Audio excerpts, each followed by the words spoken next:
foreign competition hit other TV makers too. In East Tennessee, I came across the very last American-owned TV maker desperately fighting to hang on. Well, it's a constant struggle to survive. I mean, it's a very competitive market. Right now we got about 750. Yeah. Tom Hobson is president of Five Rivers Electronics, an assembler of brand names like Philips, Samsung, and RCA. With foreign imports dominating the small TV market, Hobson concentrated on high-end, big-screen sets. But even that was no protection from the Chinese. By the year 2003, they were like increased 1,100% in imports. So they just grew at an amazing rate. All of a sudden, they weren't here.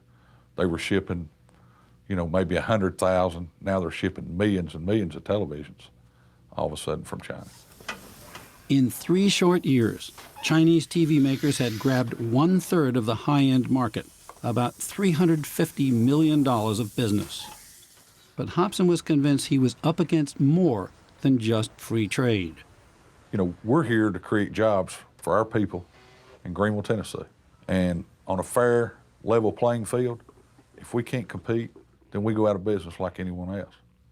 But if it's unfair and it's illegal and someone's doing something to damage and put these people out of a job, we're going to try to do something to keep these jobs. Hobson turned to Washington. He filed a trade complaint charging the Chinese with dumping high-end TVs onto the American market, selling it below free market cost.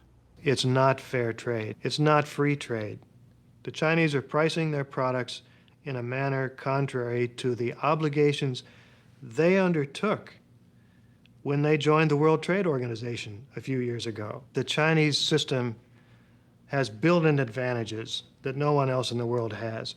Their currency is undervalued by, we estimate, about 40%.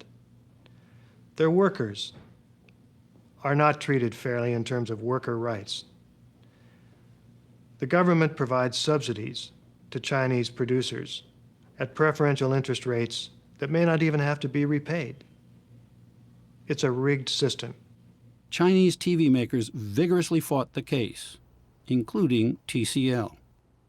Tom Hobson was prepared to take on the Chinese, but stunned at whom else he had to fight. What side did Walmart come down on? Well, Walmart chose the side of the Chinese.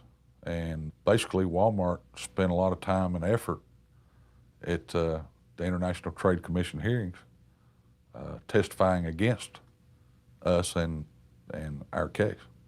When I asked a Walmart spokesman, he said he could not address this specific case. On the question of dumping, does Walmart have a position on dumping cases? I think we should weigh in if we feel a need, if there is an issue that we see that perhaps needs a perspective from the retail trade ourselves, or if we're asked to. And do you see Walmart's position weighing in on behalf of the American manufacturers or on behalf of the foreign companies that are supplying you? I think it has to be a case-by-case basis. Why would an American company fight American companies and American jobs unless it was for their own profit? I don't understand that.